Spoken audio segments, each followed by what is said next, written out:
तो नमस्कार दोस्तों, आप सभी का स्वागत है एक नई वीडियो में। और आज के इस वीडियो में हम ऐसे संत के बारे में बात करने वाले हैं जिन्होंने सही मायने में संत शब्द को परिभाषित किया है। आज का यह वीडियो बहुत ही ज़्यादा खास होने वाला है क्योंकि आज हम बात करने वाले हैं प्रेमानंद जी महाराज के बारे में। तो हम लोगों ने प्रेमानंद जी महाराज को एक जगह सोफे पर बैठे हुए लोगों को प्रवचन देते हुए तो हम लोगों ने देखा ही होगा, लेकिन क्या हम लोगों को मालूम है कि प्रेमानंद जी महाराज का यह जीवन इतना आसान नहीं था। तो आज हम इस वीडियो में उनके पूरे जन्म से लेकर के यहाँ तक पहुँचने के सफ़र के बारे में ही बात करेंगे। तो उम्मीद करूँगा कि आप सभी को वीडियो अच्छा लगे। अगर आप सभी को वीडियो अच्छा लगेगा तो वीडियो को लाइक करिएगा, चैनल को सब्सक्राइब करिएगा। चलिए वीडियो में आगे बढ़ते हैं।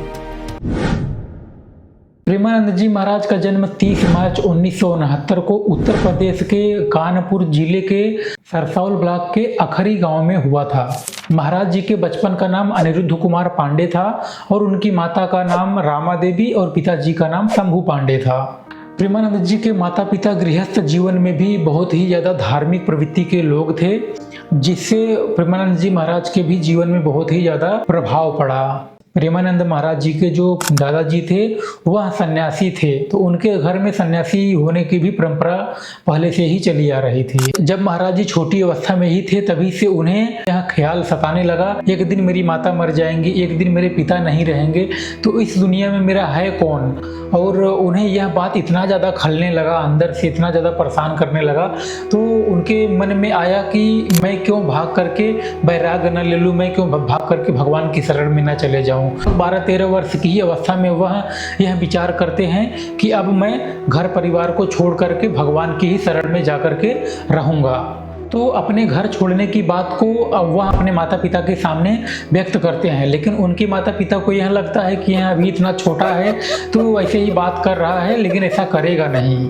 लेकिन प्रेमानंद जी महाराज ने तो ठान ही लिया था। तो एक दिन वह रात को ही अपने साथ एक गीता, एक कुशासन और एक पीतल का लोटा लेकर के वहाँ सोए हुए अवस्था में ही अपने माता पिता का आशीर्वाद लेते हैं और घर छोड़ करके लगभग 20 किलोमीटर तक भाग जाते हैं। सबसे पहले महाराज जी भाग करके बनारस गए और वहाँ पर संत बन करके अपना जीवन यापन करने लगे और भगवान की प्राप्ति के लिए भजन भक्ति भाव वहीं पर वह करने लगे। ऐसे ही कुछ समय उनका बीतता है तो एक दिन उनके पिताजी उनको ढूंढते हुए बनारस आते हैं और उन्हें घर जाने के लिए कहते हैं। जब हम बाबा जी बने हमारे पिताजी आए थे मेरे, उन्होंने कहा कि घर चलो, अभी बच्चे हो, तुम्हें समझ में नहीं आता संसार कितना बड़ा है, आगे चलकर अगर बुद्धि खराब हुई, इधर उधर कुमार्ग में गए, हमने सुना तो हम स्वयं तुम्हें मार डालेंगे आके, नहीं तो घर चलो, ब्याह करो, खूब भजन करो, जैसे हम लोग करते हैं वैसे करो। हम कहा कभी जिंदगी में नहीं सुनोगे। बोले हमारी बात जिंदगी भर ध्यान रखना कि अगर आचरणहीनता आयु ये हमने कान से सुना तो बोले दूसरे की जरूरत नहीं पड़ेगी।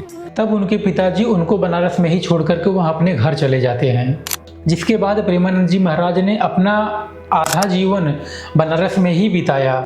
बनारस में प्रेमानंद जी महाराज का रोज का नियम यह था, लगभग दिन में 3 बार गंगा स्नान करते। और बनारस में जब आप जाएंगे तो आपको देखने को मिलेगा तुलसी घाट पर एक बहुत ही विशाल पीपल का वृक्ष है, उसी के नीचे महाराज जी भगवान शिव की आराधना किया करते थे।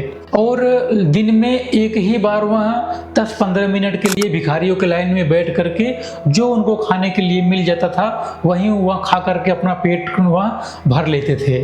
प्रेमानंद जी महाराज बताते हैं कि कभी उनको 2-2 दिन तक जब भोजन नहीं मिलता था तो गंगा जल ही पी करके अपना दिन बिता लेते थे। कभी कभी भूख इतनी ज़्यादा बढ़ जाती थी कि उनको भूख बर्दाश्त नहीं होती थी और वह गंगा जी के किनारे बालू ही, मतलब 2-3 मुट्ठी बालू ही खा लिया करते थे। इस प्रकार बनारस में महाराज जी का जीवन अत्यंत कष्ट से तो बीत ही रहा था। असली मुसीबत तब आती है जब वो उनके पेट में दर्द होने लगता है।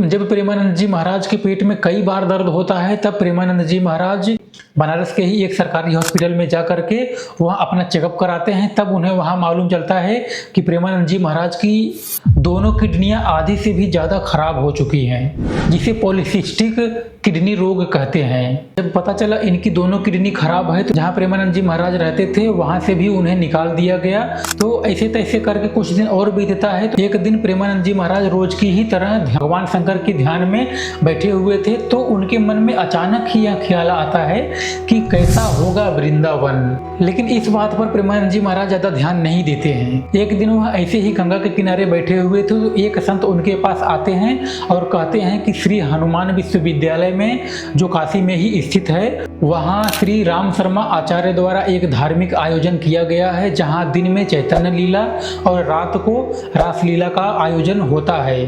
तो कृपया अगर आप मेरे साथ चलना चाहें तो चल करके वहाँ देख सकते हैं।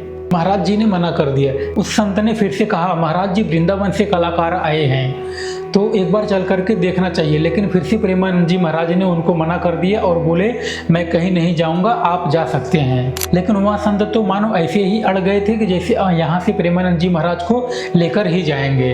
और लास्ट में प्रेमानंद जी महाराज ने भी भगवान शिव की कृपा समझ करके उनके साथ जाने के लिए हाँ बोल देते हैं। जब महाराज वहाँ पहुँचे तो वहाँ चैतन्य लीला चल रही थी, जिसे देखकर महाराज जी को बहुत ही आनंद प्राप्त हुआ। लेकिन उसके बाद रासलीला का प्रारंभ हुआ। रासलीला देखते ही प्रेमानंद जी महाराज एकदम भाव विभोर हो गए और फिर यह मानो कि उनका नित्य का यह क्रम बन गया कि रोज वहाँ पर वह चैतन्य लीला और रासलीला देखने के लिए रोज वह आने लगे। और ऐसे ही देखते देखते 2 महीना बीत गया और सभी कलाकार वहाँ कार्यक्रम खत्म करके अपने अपने घर जाने लगे। तब प्रेमानंद जी महाराज को लगा कि अब तो कार्यक्रम खत्म हो गया, अब मैं कैसे मतलब भगवान श्री कृष्ण के इस लीला का दर्शन कर पाऊंगा। फिर महाराज ने सोचा कि क्यों ना मैं इनके ही साथ चले जाऊं और ये जहां जहां प्रोग्राम करेंगे मैं इनका कुछ मदद करा दिया करूंगा और उसके बदले मुझे रासलीला और चैतन्य लीला देखने को मिल जाया करेगी। प्रेमानंद जी महाराज जाकर के रासलीला संचालक से बात करते हैं और उनसे कहते हैं कि आप लोग मुझे अपने साथ रख लीजिए, आप लोग जब रासलीला करेंगे तो मुझे रासलीला देखने का सुख प्राप्त होगा और उसके बदले में मैं आप सभी का सेवा कर दिया करूंगा। लेकिन रासलीला संचालक उन्हें साफ शब्दों में मना कर देता है कि नहीं, मैं ऐसा नहीं कर सकता महाराज जी। लेकिन वहाँ रासलीला संचालक प्रेमानंद जी महाराज से कहता है कि बाबा एक बार तू वृंदावन आजा, तुझे बिहारी छोड़ेंगे नहीं। महाराज जी ने जब इस वाक्य को सुना तो उन्हें ऐसा लगा कि जैसे उनका गुरु उन्हें आज्ञा दे रहा है कि आप एक बार वृंदावन जाइए। और फिर प्रेमानंद जी महाराज ने वृंदावन जाने का निश्चित कर लिया। एक दिन संकट मोचन मंदिर के मुख्य पुजारी बाबा युगल किशोर महाराज जी के पास आते हैं और उनसे कहते हैं कि बाबा ये प्रसाद ले लो। लेकिन महाराज जी तो ठहरे एकांतवासी, उनका वहाँ पर किसी से पहचान नहीं था, तो वह सोचते हैं कि यह मुझे ही प्रसाद आकर के क्यों दे रहे हैं। बोले महादेव जी ने प्रेरित किया है, उनका और भी तो दे दो जाके ना। बोले नहीं, आपके लिए प्रेरित किया है। और बाबा एक कुटिया पास में आओगे, हम काम किसी गृहस्थ की कुटिया हम नहीं रुकते।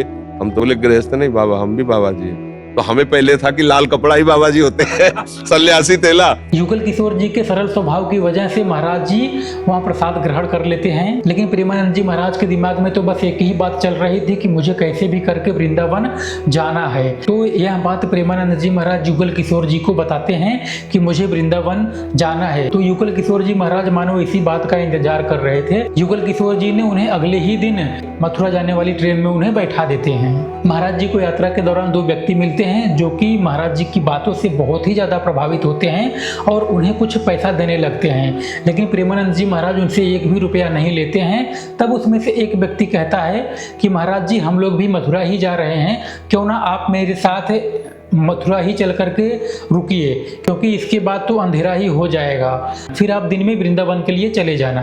तो महाराज जी को यह बात उचित लगती है और वो महाराज जी उनके साथ रुकने के लिए चले जाते हैं।